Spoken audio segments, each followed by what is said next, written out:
We have now several agreements between Kenya and international organizations on areas of, for example, agriculture.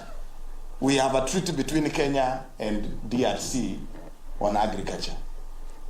Honestly speaking, you can't say that that document, because it is an international treaty, that the Senate cannot, it does not concern counties. Yet the subject matter of the same is agriculture, which is heavily devolved, as it were. Preferential trade area, Africa, around the trade around Africa. The question is an international document, yes. But what is the content of that document? It's everything to do with what is devolved in counties.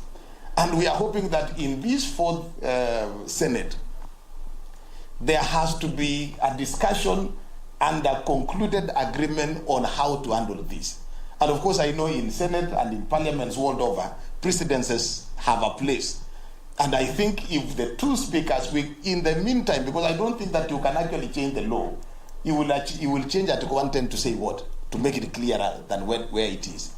I think it's about ensuring that there is a practice of an agreement on how that is interpreted. So that then if we get it right within the first 1 year or 2 years, by the time we are in the fourth year and the fifth year and in the fifth Senate, there will never be a discussion around the same matter. And I think even on this particular one, again, the courts have pronounced themselves. It's really about the goodwill of the Speaker of the National Assembly, the goodwill of the Speaker of the Senate, and the goodwill of the national administration. And this is where soft power will also have to play a great role. Speaker Kingi and Speaker Wetangula, together with the sitting president, this is a matter that if my advice would be that you have a discussion around this issue as early as now, before the legislations come into place.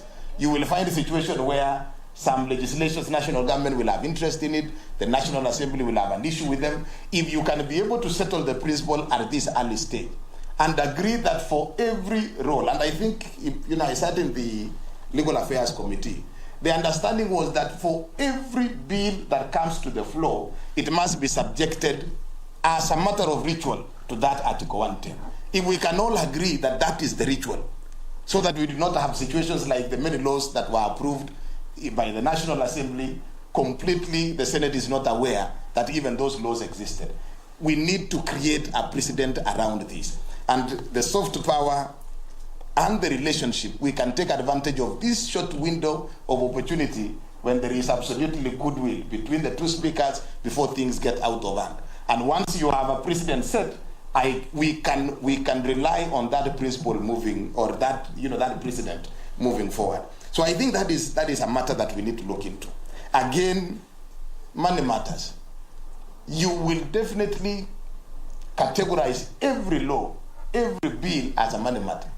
If we stretch that understanding of what money, and they say, it has a cost implication, there is a difference between, if money bills meant a bill that has cost implication, nothing would have been difficult for the law or for the drafters of the law to state that, anything that has financial implication. Honestly, we must retain the understanding and the definition of money bills to that which the context of what the Constitution provides, so that then we cannot limit absolutely the role of the Senate, because literally